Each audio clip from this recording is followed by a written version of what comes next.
Beijing, this is Global Watch. Hello and welcome to Global Watch. I'm Hona, live from Beijing. On the last day of the year, we say goodbye to 2022 with a special segment, Our World 2022, to look back at major events over the past year, coming up a little later in the program.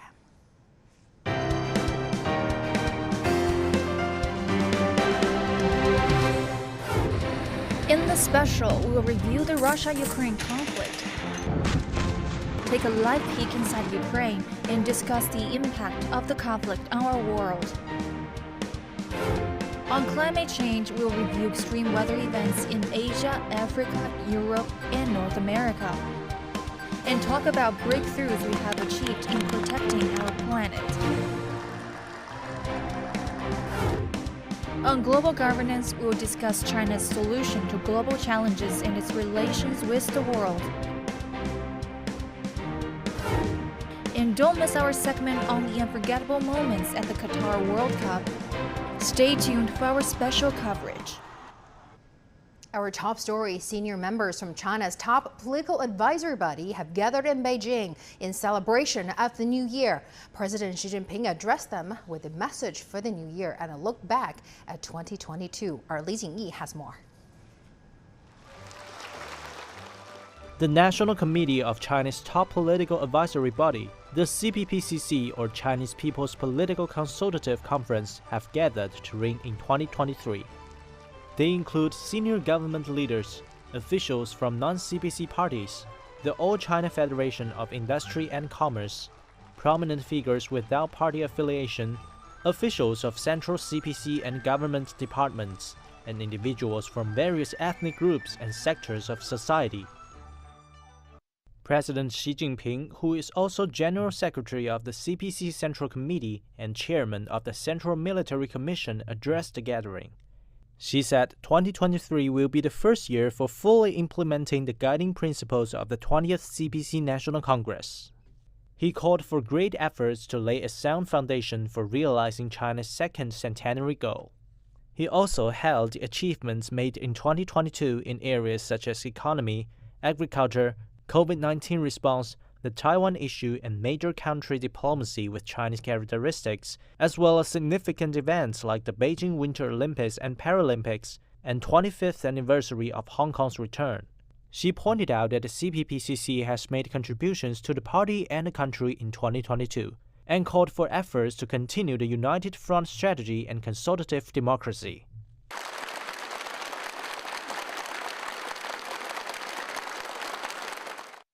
Chairman of the CPPCC National Committee Wang Yang presided over the event. He said efforts should be made to study and grasp the spirit of Xi's speech and give better play to the CPPC's role as a special consultative body. Li Jingyi, CGTN. President Xi Jinping has held a virtual meeting with Russian President Vladimir Putin in Beijing. President Xi expressed his pleasure in meeting President Putin virtually at the year-end, which he called a good tradition. Our Gao Yiming has more. Chinese President Xi Jinping said that China aims to strengthen strategic cooperation with Russia to benefit the people of both countries. He made the comment on Friday during a video conference with his Russian counterpart Vladimir Putin. Xi noted that bilateral trade between the two countries hit a new high in the first 11 months of this year. He stressed that the two countries should use the existing mechanism to push forward cooperation in areas including the economy, energy, and agriculture. He added that the two sides should also deepen people-to-people exchanges and ensure the successful implementation of the Year of Sports exchanges. Xi expressed that under China's optimized COVID prevention and control measures, the country is willing to cooperate with different nations, including Russia, to resume personnel exchanges. President Xi stressed that the world is again at the crossroads of history, and China is willing to work with other countries to fight against unilateralism, trade protectionism, and bullying. For his part, Vladimir Putin said Russia congratulates China on its remarkable development achievements under the leadership of President Xi. He noted that Russia is ready to strengthen cooperation with China in various fields and make constructive efforts to establish a more just and a reasonable international order. The two heads of state also exchanged views on the Russia-Ukraine crisis. Xi emphasized that China appreciates that Russia never refused to resolve the problem through diplomatic talks, adding that China will continue to play a constructive role in the peaceful resolution of the crisis. Gao Yiming, CGTN. Chinese health officials have held a video conference with the World Health Organization on Friday. The two sides discussed COVID-19 prevention and control, including medical treatment and vaccination. They agreed to continue these technological exchanges and work together to help and end global pandemic. Starting from January the 8th, China will downgrade the management of COVID-19 from Category A to Category B. Restrictions and isolation of infected cases have been lifted, but medics continue to step up their preparedness for the COVID-19 patients. Our Tang Bo has more from Nanfang Hospital in Guangzhou. Another daily routine. Wang Shengnan, an ICU director of Nanfang Hospital, is checking in on her patients. Will decide if one needs to adjust the therapies of these COVID-19 patients who are in critical conditions. The most important part of the job is to check on their vital signs and various laboratory test results and see if we need to change their therapies. Nanfang Hospital only started to receive COVID-19 patients in mid-November. Therefore, Wang and her colleagues are less experienced in coping with the virus. However, they still managed to find corresponding treatment methods over the past 1.5 months, which have been working very well. We were less experienced than those of the designated hospitals, and we got knowledge from either medical literature or lectures of experienced medics. However, we managed to find out that treatments like prone position ventilation and dialysis could largely improve the patient's physical conditions. 3 years ago, I was in Wuhan, where I visited ICU wards that had temporarily been transformed from general wards, reporting on the treatment of COVID-19 patients. And I still remember the process medics had to go through before entering the ICU, gearing up in PPE, including goggles, masks, and gowns. Now, at this ICU ward at Nanfang Hospital, we are wearing this protective gear, which is a lot easier to put on and take off. And there are far fewer procedures needed when entering and exiting this area. Starting from January, China will manage COVID-19 with measures against Class B infectious diseases instead of Class A. The downgrading of the virus management came as the country re-evaluated factors including viral mutations, epidemic situation, and disease control capability. But the hospital has never stopped stepping up its preparedness. The ICU is a system for treating severe cases. Therefore, the preparation of our medication and equipment is extremely important. We also rely on experts from the hospital headquarters, as well as experts from across Guangdong province, to find the optimal treatment plans for our COVID-19 patients through online and offline consultations. The gate machine for checking people's health code has been abandoned along with the shifts in COVID-19 control strategy. But the hospital chief said that doesn't mean we should let up. Instead, the hospital will monitor the epidemic situation and expand the medical resources based on the latest circumstances. Tang Bo, CGTN, Guangzhou, Guangdong Province. To the U.S. now, 6 years of former President Donald Trump's tax returns are now available to the public after years of legal battles to keep them private. The returns show a detailed account of Trump's finances before and during his presidency, a move Trump warns will lead to horrible things for many people. Carolyn Malone has more. These are the tax returns that former President Trump wanted to keep private. But now thousands of pages have been revealed as a result of the Supreme Court ruling at the end of last year, which allowed the House committee to review them and now release it to the public. From the revelations, we've learnt that Trump only paid $750 or less in taxes in some of the years that have been reviewed, that he had foreign bank accounts, and that he also possibly paid more in foreign taxes than he did in US taxes in some of those years, potentially in places such as the UK, China, and St. Martin. Now, Trump himself has actually come out and criticized this release. He said that it would only lead to horrible things for many people. Although these tax returns contain relatively little information and not information that almost anybody would understand, they're extremely complex. The radical Democrats' behavior is a shame upon the U.S. Congress.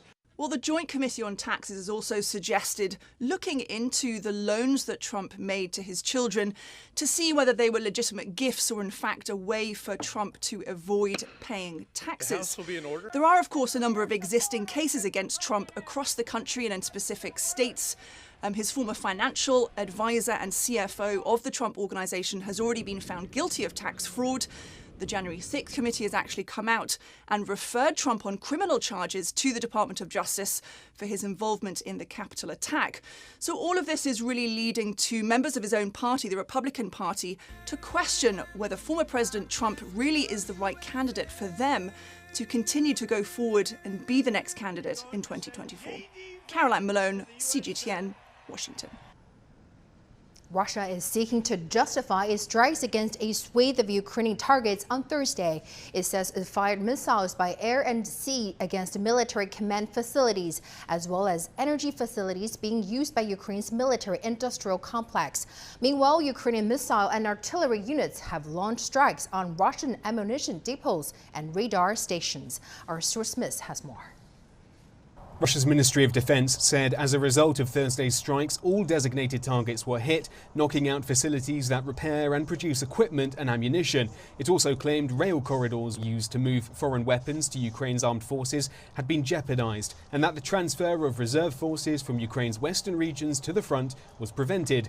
While defending against those missile strikes, a Ukrainian S-300 surface-to-air missile was shot down by anti-aircraft systems above neighboring Belarus, the fragments of which were discovered in an empty field. While the initial response from a local Belarusian official was sympathetic, noting these things do happen, the Belarusian Foreign Ministry later described the situation as extremely serious. On Friday, the State Secretary of the Security Council of Belarus, Alexander Wolfowicz, took the matter further, suggesting it was no accident that Ukraine deliberately hoped to provoke a regional conflict. Kiev says it's possible debris fell from one of its missiles, but has not hinted at any desire to attack Belarus. Meanwhile, Russian President Vladimir Putin has sent New Year wishes to world leaders, but left out most from Western nations. In Europe, only the leaders of Belarus, Serbia and Hungary received New Year's greetings. The Kremlin press secretary explained that others, including the presidents of the United States and France, as well as the Chancellor of Germany, would not receive holiday greetings from the president due to the, quote, unfriendly actions they take on an ongoing basis. Stuart Smith, CGTN, Moscow. Well, that's our roundup of news updates. I'm Hona in Beijing. Coming up next is our special program, Our World 2022, with my colleague Li Zhongning. Please stay tuned.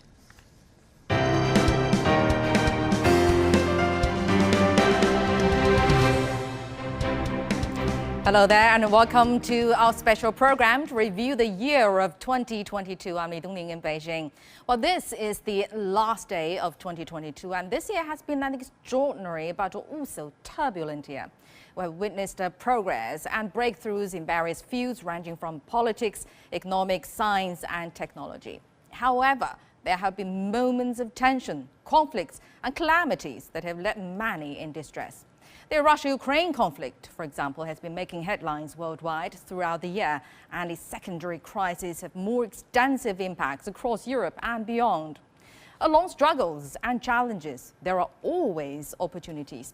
So over the past year, we've seen the world's largest trading deal, RCEP, taking effect, UN Biodiversity Agreement signed to protect our planet, and world leaders discuss and address ongoing global issues via multilateral approaches. So, in this special show, we'll review some of the most significant moments of the past year.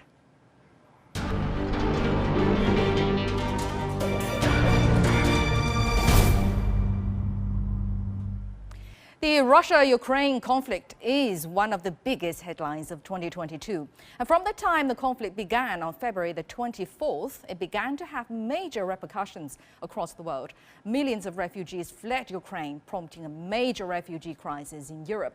It has also led to spiraling inflation and cost of living crisis, as well as soaring energy and food prices. So now here's a recap of how it started. Watching live footage from Russia, this is President Vladimir Putin addressing the nation on his possible next moves. And we decide to take special military operations. Our aim is to protect moderate people. On the Ukraine crisis, Russian President Vladimir Putin has announced what he calls a special military operation in eastern Ukraine. 10 minutes ago we heard a couple of thuds. I think they're explosions that are taking place 20 or 30 kilometers away from where we are now, which is fairly... Very significant day in Russian history, with President Putin attempting to justify this decision. CGTN correspondents have been reporting from the front lines in Ukraine since Russia launched its attacks. Now Stephanie Fried is one of them, and she is joining us now from Kyiv to bring us her first-hand perspective. Hello there, Stephanie. So looking back on the past 10 months, what struck you the most? There have been so many things. You know, we've been here 4 times since this started on February 24th, and we were here on the 24th when it all started. The initial, what struck us was certainly the fear, people fleeing, the unknowing. The unknown was a big one on the very first day of this advance. Nobody knew what the scope would be. There was a tremendous amount of fear, and so people were running. They were on the move, and no one knew just how vast this was or what it would cover. Would all of the networks be knocked out? Would it involve nuclear? Would the military, the Russian military, just sweep across Ukraine and wipe it out, including here, Kyiv? That didn't happen.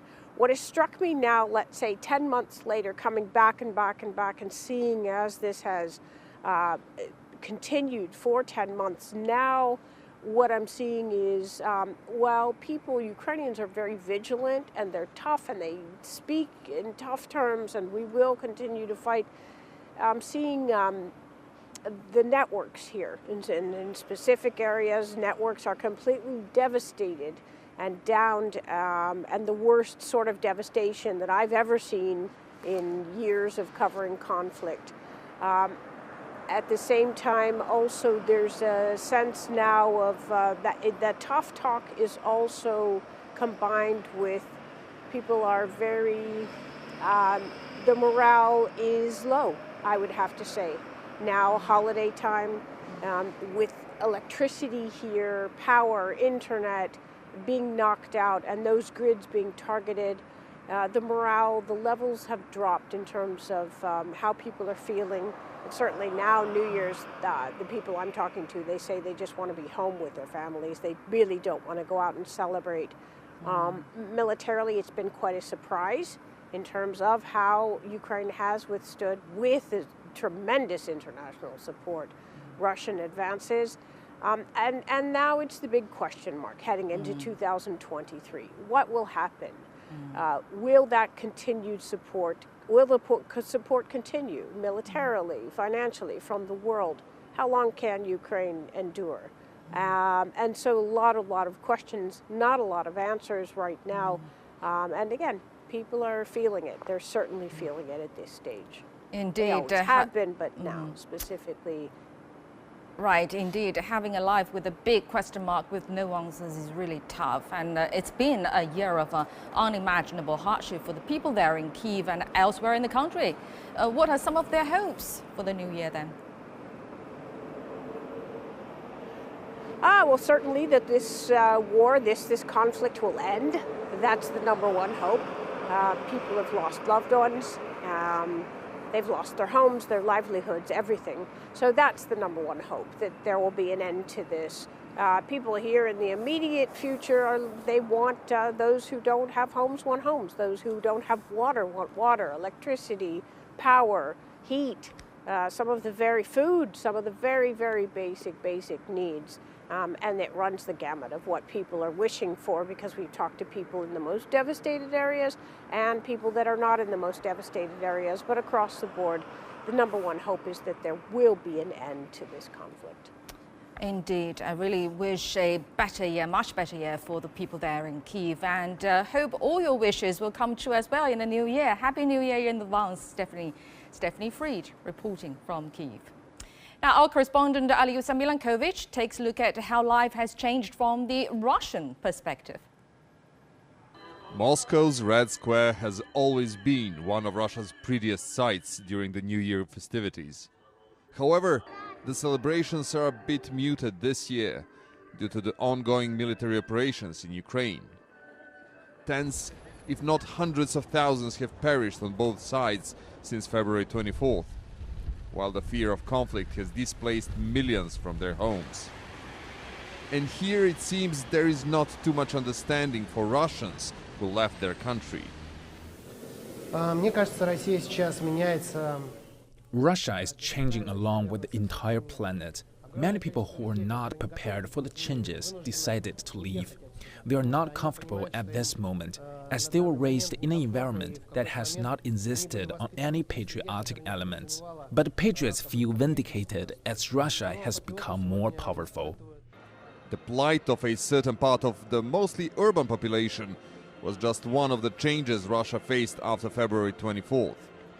The economic impact of the Western sanctions has led to a seismic shift in Russia.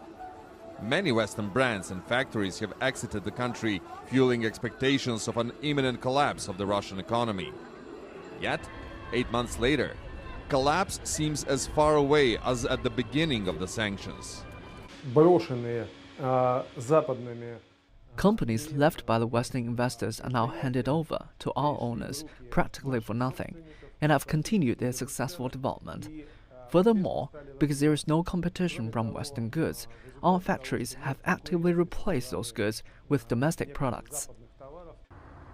Meanwhile, the West has decided to stop buying or drastically reduced its reliance on Russian natural gas and oil. They also imposed a price cap on Russian hydrocarbons. Such measures have left the country's leadership unfazed, as new and emerging markets have filled the void and helped Russia turn towards the east. According to recent opinion polls, Russian President Vladimir Putin's approval rating is around 80%. It shows that the majority of Russians support Putin's policy in Ukraine and his decision that peace can be achieved there, but only on Russia's terms. Alyosha Milankovic, CGTN. And as the Russia-Ukraine conflict lingers on, it has hit the world economy as well. Inflation is one of the major issues brought on by the crisis. Owen Fairclough has more. 2022 was the year inflation came roaring back as prices across much of the globe rose the most since 1981, the year Ronald Reagan became US president. Pent-up consumer demand, overwhelming supply chains, and low interest rates encouraging people to spend were two factors. Inflation here in the US peaked at more than 9% in June. And one reason price rises like that have been such a shock is that inflation cycles had largely disappeared from most advanced economies since the last great inflation crisis of the 1980s. So a whole generation of people have had to get to grips with the concept of rampant price rises on the fly. And for some, it's been painful. And inflation engulfed much of the global economy. Gasoline prices surging from Paris to Sao Paulo among the most visible early signs. I travel more than 25 kilometers to come to work, so yes, it's a lot of money. We have to cut down on various things to be able to shop. We can't go far. We have to use very little fuel. Those surging fuel prices were blamed largely on the conflict between Russia, one of the world's biggest crude oil producers, and Ukraine, and the ensuing Western economic sanctions imposed upon Moscow. And as two of the world's most important wheat exporters, these neighbours also drove food prices higher, especially in countries dependent upon grain imports, such as Morocco. It's true that this war has affected the prices of wheat and flour, which is now 7 or 8 dirhams, when it used to be 5 dirhams. All of this prompted economists to slash global growth forecasts that initially looked stellar as much of the world emerged from the COVID-19 pandemic. But as inflation begins to ease off, both China, where price pressures have been less pronounced, and India are expected to lead the strongest expansions in 2023. Owen Fairclough, CGTN, Washington. Well, hope never fades away from the crisis. As we've just heard, several countries are working hard to cope with the economic and supply challenges. Many European countries are now spending billions of dollars to support their domestic energy consumers. And they're also seeking alternative energy resources and rethinking fossil fuel projects and making transitions to clean energy. And speaking of the global food crisis and grain shipments in particular, the UN and Turkey's Black Sea grain deal sealed in July was successfully renewed in November for another 120 days. And the agreement allows safe navigation of food products and fertilizers from Ukraine. And according to Ukrainian president, the initial deal had allowed more than 450 ships to carry 11 million tons of agricultural products around the world by mid-November. Prices of some agricultural products on global markets has dropped following the agreement and the news of its extension soothing concerns over food supply.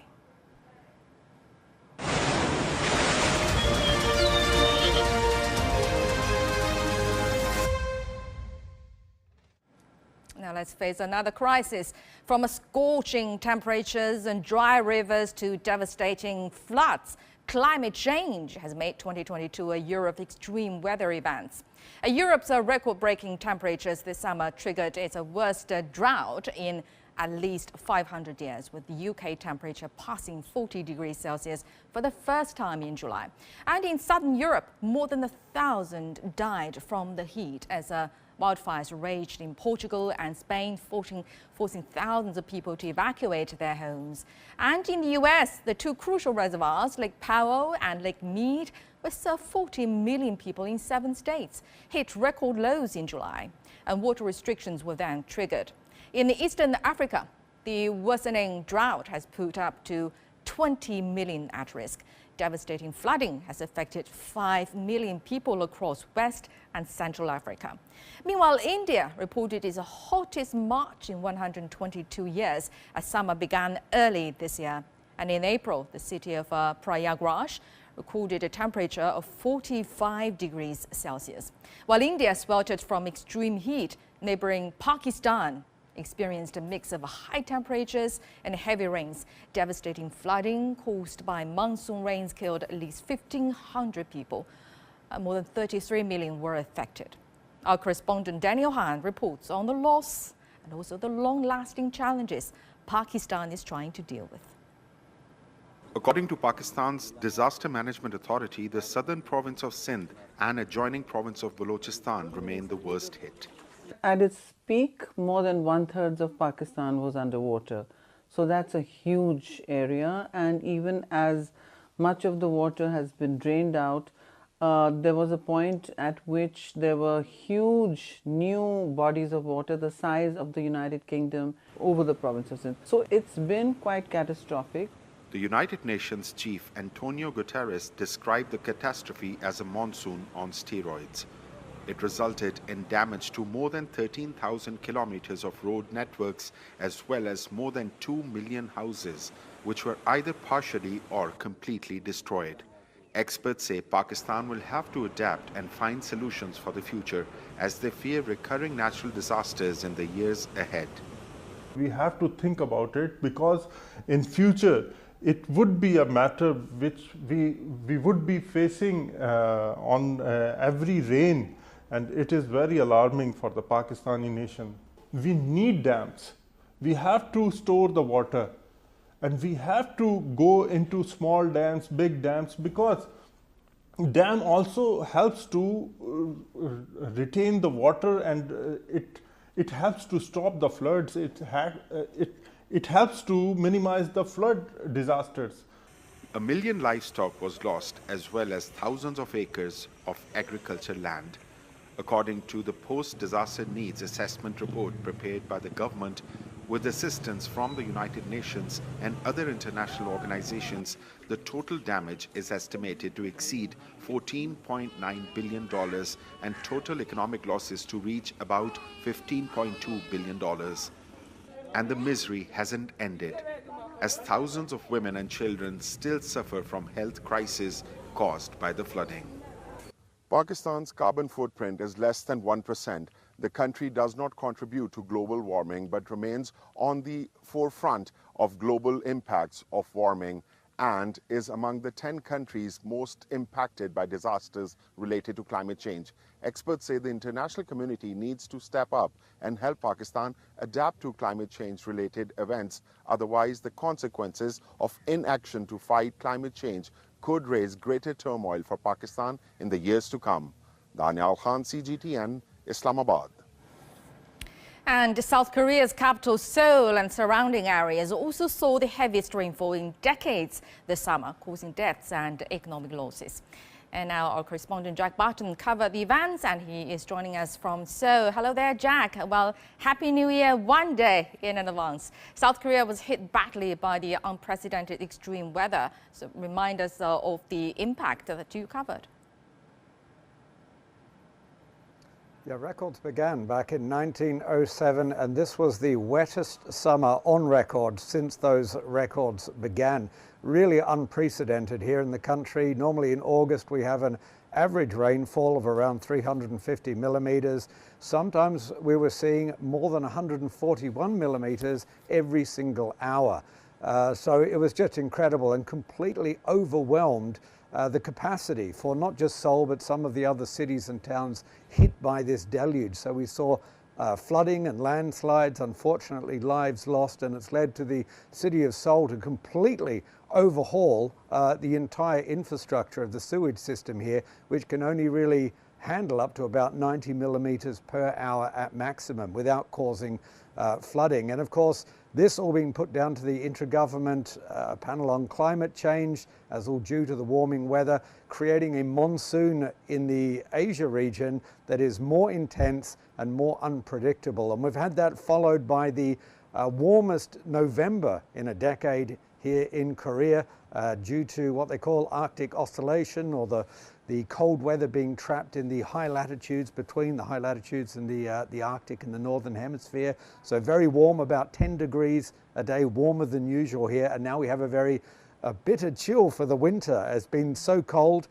which isn't unusual for South Korea, but the fact that it's prolonged, it's the first time I've seen just snow turn to ice and remain on the ground throughout the winter. Even on Christmas Eve, instead of watching Christmas movies, the movie that was trending here was Tomorrow, which is about the early coming of an ice age. So yeah, very worrying, intense, unpredictable weather trends here and across the region. Everyone wondering what spring will bring. It seems not the right time to watch Tomorrow, but people are doing it. It is a wake-up call indeed. Climate disasters like this are a wake-up call, time to do something green. So many countries in Asia seeking a green transition by reducing their carbon footprint. What can we expect for their plans in next year?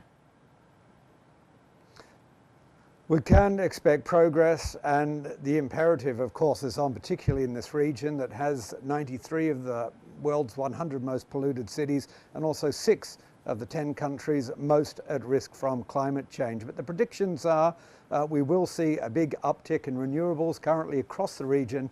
They make about 40% of the mix. That's expected to increase by about 63% by 2035. But there are big challenges. Many panels worrying there's not a big plan to run down the coal-fired power plants, and that still makes up the majority of electricity in the region. Oil expected to diminish by about 15% by 2035, but that's not huge. And gas expected to rise by about 44% over that period, despite the conflict between Ukraine and Russia causing a big disruption in the gas supply chain and oil. So everyone looking for diversification at the moment. They are leaning towards gas because it's a fast way to get power that doesn't use so much fossil to replace coal. But we're also seeing renewables like solar and wind, though they had their own problems like energy storage and distribution. And now we know wind also greatly affecting bird migration. Some countries, including South Korea, also looking at nuclear again. And South Korea now planning to unshutter 2 plants that had been mothballed.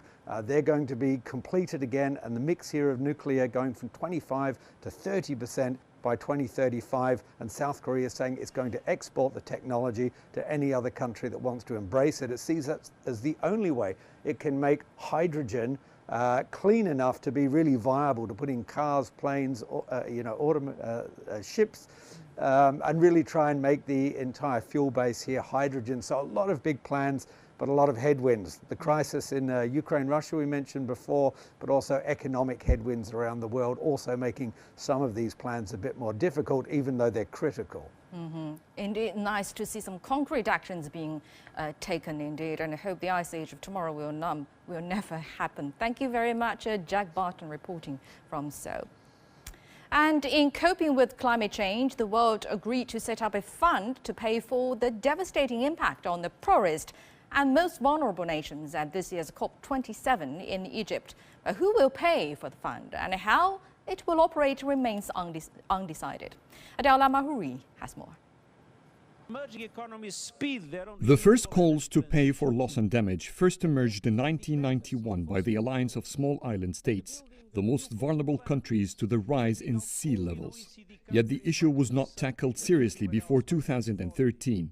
That's why it was widely celebrated when Egypt led the efforts to officially include the topic on COP27's agenda, which established a historic loss and damage fund. The whole notion of loss and damage has not been discussed. Now it's been discussed at COP27, and they have agreed to establish this fund for compensation. So we're moving more towards achieving climate justice. Normally, when we try to speak about damage and loss as well as impacted country, we need to identify who was responsible for such impact, and this is a problem itself. It is a dilemma. We are requesting cooperation between developing and developed countries. Developed countries are afraid from litigation or other sort of compensations. They may be asked if they admit their responsibilities. But establishing the fund sparks many debates, the first of which is the definition of loss and damage and which countries would fall into the category that deserves financing. How extreme climate episodes, rise of sea level and biodiversity loss would rank the vulnerability of each country. Some of these issues are related to the sources of funding, who is going to be contributing to this fund. Is it going to be by emissions according to the polluter pays principle or emitters pay principle, or is it going to be by GDP, or is it going to be by per capita emissions, or historical contributions, current contributions to the greenhouse gases, and so on. A committee of 24 countries that will convene in 2023 will be discussing all these details. Experts, however, fear that the longer these negotiations take, the bigger the financial demands will grow. If we compare the amount of damage that Pakistan, for example, or for instance, suffered from, which reached around 37 billion USD, we are speaking about way more than 100 billion. We need it to be at least double or triples, and we need it to be separated from the adaptation fund or other existing mechanism. As presidents of COP27 and the upcoming COP28 in Dubai, Egypt and the UAE will be working closely to help in drafting a clearer role for the Loss and Damage Fund. And then these discussions are scheduled during COP28 in November next year. Experts estimate that the fund could be activated by 2025. Adel Mahroui, CGTN, Cairo. And this year, another historic agreement to protect nature was reached at the UN-backed COP15 Biodiversity Conference. And the agreement includes the historic 30 by 30 goal, which looks to achieve the effective conservation management and restoration of at least 30% of the world's land and waters by the year 2030. And that deal directs countries to allocate $200 billion every year for biodiversity initiatives from both public and private sectors. And developed countries will take more responsibility in funding biodiversity conservation. The agreement also contains more quantifiable targets on cutting global food waste, reducing harmful subsidies, and preventing the introduction of invasive alien species. This agreement means people around the world can hope for real progress to halt biodiversity loss and protect and restore our lands and seas.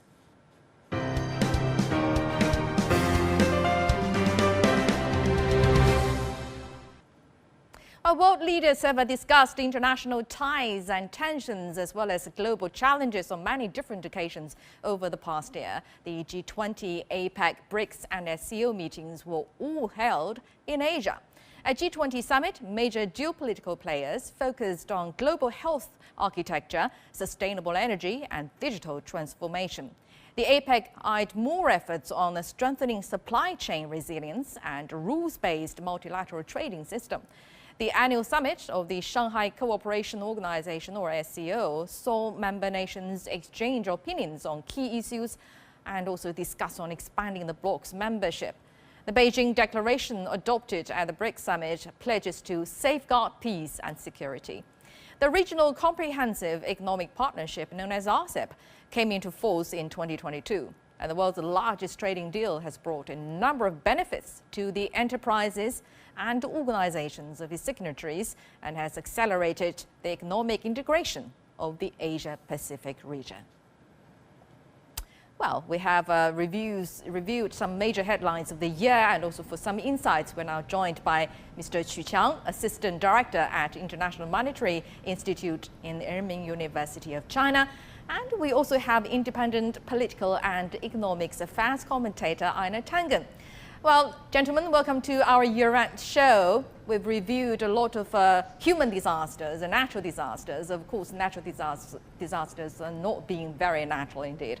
But human disasters first. Tangen, the Russia-Ukraine conflict, which broke out in February, is about to enter its second calendar year. It's out of a lot of people's expectation indeed. Russian President Vladimir Putin earlier said Russia is ready to negotiate.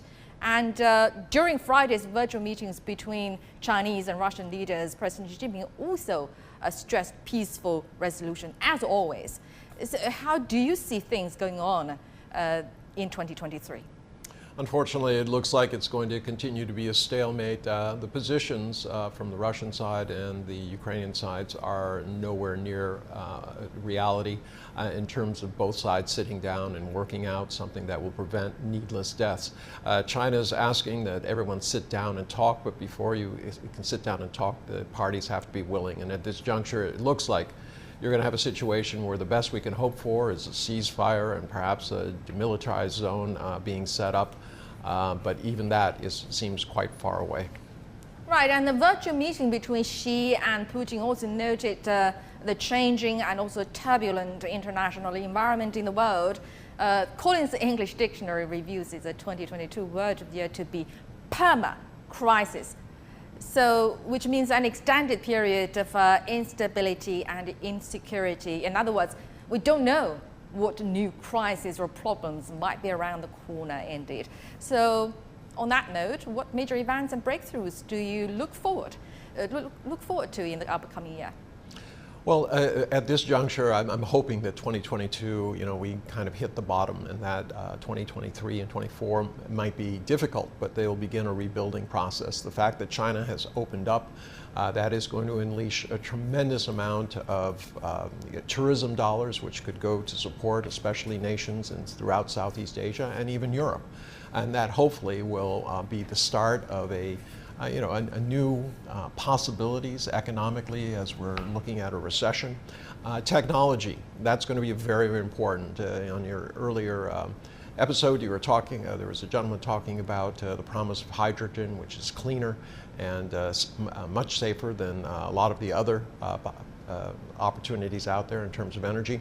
And obviously, we're in a position where we're going to have to figure out new solutions to get beyond everything from climate change to how we deal with each other. And I was very interested by a speech that was given, or an article that was written by Qin Gang, who's going to be the next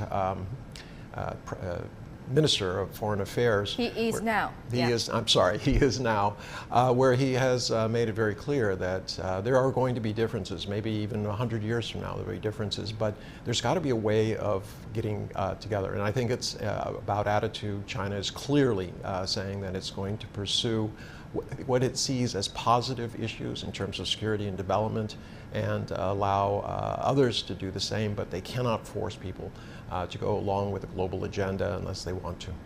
Indeed. Well, hope we can see some positive developments in the coming year.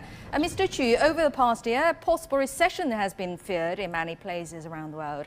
So some analysts claim high inflation and efforts to tame it define the 2022 economy. So how would you see the current economic question marks to be addressed in the year to come? Well, I think this inflation could be very stubborn. And also, we've been looking at a very large potential of the global recession. So these are the problems we need to solve, for sure. And the next year, we'll be seeing there are many good points in there, and it can help us to solve the problem. For example, China are getting back online fully, and with the whole engine up, and to come back to the global market. I think this is really good news for tame the inflation, because the Chinese capacity go back online, and I think most of the cost can be lowered.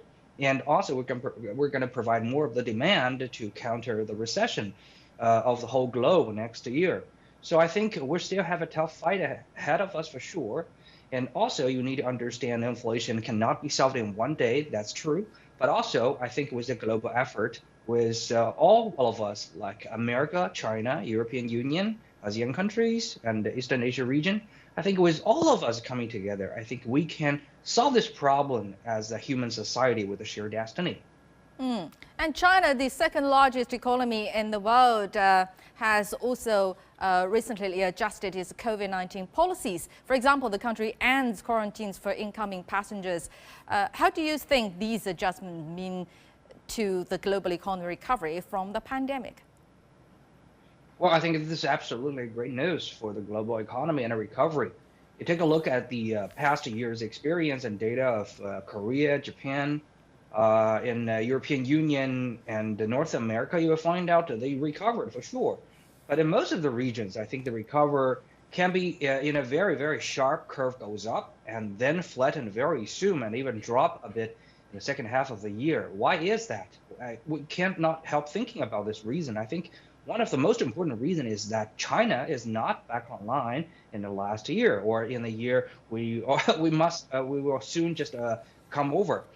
But next year, when China is fully back online, I think those problems can be solved. You're going to see the old views, like many Chinese tourists going back to the ASEAN tourism market. You're going to see Chinese buyer going to the luxury store. You're going to see Chinese purchase of the raw materials coming back. These are great news for the global economy. And also, there are other people are saying, is that going to trigger more of the inflation? I don't think so. I think more of the problem triggered inflation is not the high oil price, which is already low right now. It's not the long COVID in certain region. I think it's partially because China is not back online yet. China is not providing fully its capacity of the manufacturing of the services to the world. But when next year this power is online, I think the cost for many regions, the cost for many sectors and products and services can be much lower. I think this is going to be a great news for taming the inflation of the next year. Well, what about the domestic economy? Do you think it will also be boosted by the loosening pandemic control policy? Of course, Chinese market already have seen a very a good sign recently. If you go back to the cinema, if you go to the shopping mall, you'll be seeing people are coming back. And I can't believe I'm saying this, but you're going to be very glad to see the traffic jam, serious ones, are coming back to Beijing and Shanghai. No. We don't like it, but now it's a good sign right now. So I think next year, especially in the mid of the next year, we're going to see a rather sharp going up of the curve of the domestic consumption and the Chinese GDP. I think that's going to be a sure bet. I'm excited to see the traffic coming back at the very beginning indeed, but I don't think so. For the long run it still be a trouble to me. But apart from the issues we have talked about, geopolitics, economy, in what other areas do you expect great changes or achievements in the world in 2023, gentlemen? Arne first. Okay, right now there's a trust deficit, and over the last 3 years of COVID, you've seen a real gulf open up, especially between developed nations and their opinions of China. And a lot of that has to do with the fact that it's been isolated, and there's no one at fault for that. But I think creating experiences where people meet face to face, understand each other as human, understand that we are just trying to get along and that we're in a difficult situation together. I think this is the most most important thing that can happen this year. It's a slow process. Trust is not built in a day. But until we get to this issue where we stop demonizing each other, it's going to be very hard to see a global solution coming of people and governments coming together. Right. And what about you, Mr. Chu? Well, for me, I'm looking at China more. I think China is going to coming back strong, determined, and powerfully. And you're going to see China will have higher quality of development. We're going to upgrade the whole value chain. And secondly, we're going to see China is going to open up more and further to the world. We've been seeing the pandemic for the 3 years. So China cannot hold its desire to open up to the world right now. Not only the government, but also the people. You're going to see we're welcoming more of the guests coming abroad. And also we're going to see more of Chinese investment, Chinese tourists to go abroad. And also you're going to see China adopt a better strategy of green development, digital platform, and those things are all going to be the next year theme. Well, great to see you gentlemen having positive attitudes towards tomorrow out of all the chaos experienced. Back to the Collins English Dictionary word we just mentioned, the word of the perma-crisis. It might linger for a period of time next year or even beyond. But perma, P-E-R-M-A, is also a psychological theory put forward by Dr. Martin Seligman, meaning positive emotion, engagement, relationships, meaning, and accomplishments. So hopefully the world can have a perma response to perma-crisis. Thank you very much, gentlemen, for your insights on what we went through in the past year, and wish you too a very happy new year in advance. The same to you. You too. Well, you're watching our year-end review in Global Watch. Now, UN Secretary-General Antonio Guterres has sent wishes for the year 2023 in his end-of-year press conference. For the upcoming year, he calls on everyone, everywhere to make peace among themselves and build a more sustainable world. In 2023, we need peace now more than ever. Peace with one another through dialogue to end conflict. Peace with nature and our climate to build a more sustainable world. Peace in the home so women and girls can live in dignity and safety. Peace on the streets and in our communities with the full protection of all human rights. Peace in our places of worship with respect for each other's beliefs. And peace online, free from hate speech and abuse. In 2023, let's put peace at the heart of our words and actions. Together, let's make 2023 a year when peace is restored to our lives, our homes, and our world. And in our special series 2022 Raw and Real, we bring you CGTN's top newsmakers and newsworthy moments of the year. And this episode looks at a major sporting event, the FIFA World Cup, of course, in Qatar, which was full of surprises and dark horses. And Argentina won its third World Cup in a dramatic finals match against 2018 defending champions France.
My goodness.